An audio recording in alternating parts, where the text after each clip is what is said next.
Good morning, ladies and gentlemen. I'm Scott Campbell, candidate for Mayor of Harper Woods.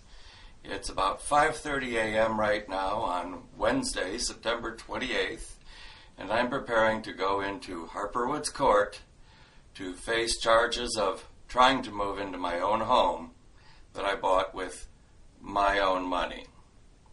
Now, I've gone through police harassment for over 15 years for the crime of irritating one old, obnoxious neighbor that eventually everyone ignores until they finally die off, or another. At any rate, depending on who's police chief at the time or who's running things, it can be very difficult living in this city, which is why we have over 150 vacant homes. A lot of people don't really want to live in a city where it makes you yearn for the peace and freedom and justice of Nazi Germany by comparison. At any rate, that's the reason I'm running for mayor.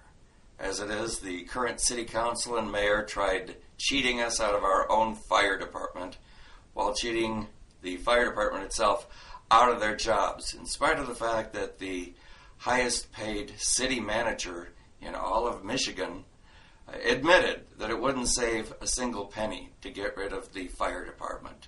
They just wanted to get rid of our fire department. My mother worked for the fire department. She worked for the police department, and now she's 83 years old.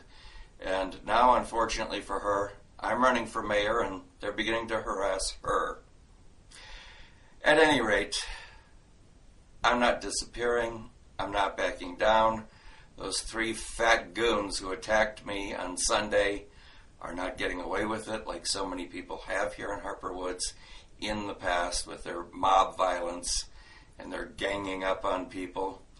And fortunately, the supporters of Mayor Pointer are very often as stupid as they are clumsy, and they're not getting away with this stuff. And I'm not paying a fine in order to help fatten up the amount of money that they take in over at City Hall and at the court. I met a young man today over at Nona's Pizza. He was about 20 years old, a young black man, very nice guy, very friendly, great guy, and he had his own complaints about what it was like just walking around and just being a citizen and a decent human being, and a really nice guy, too.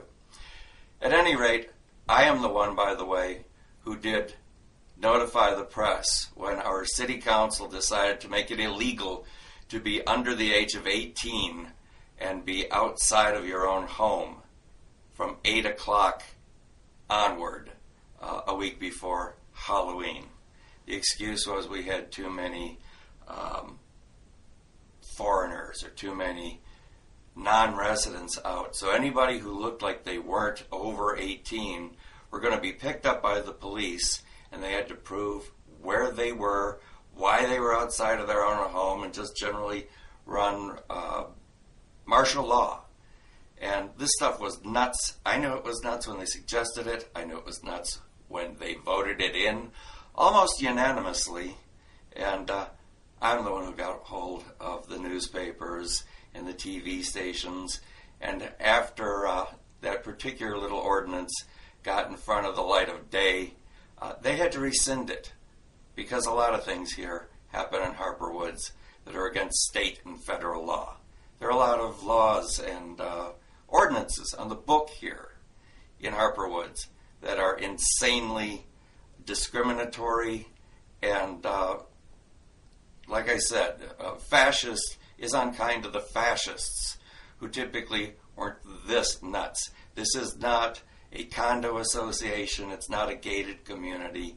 It's supposed to be a place where homeowners can enjoy their own backyards, their own front yards, and that's why I'm bothering to run for mayor. I didn't want to be mayor. I wanted my girlfriend to run for mayor.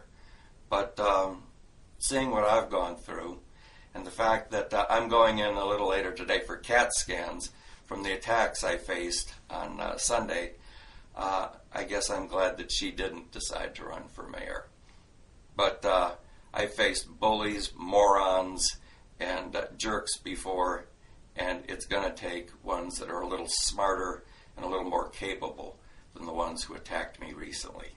Good luck, guys.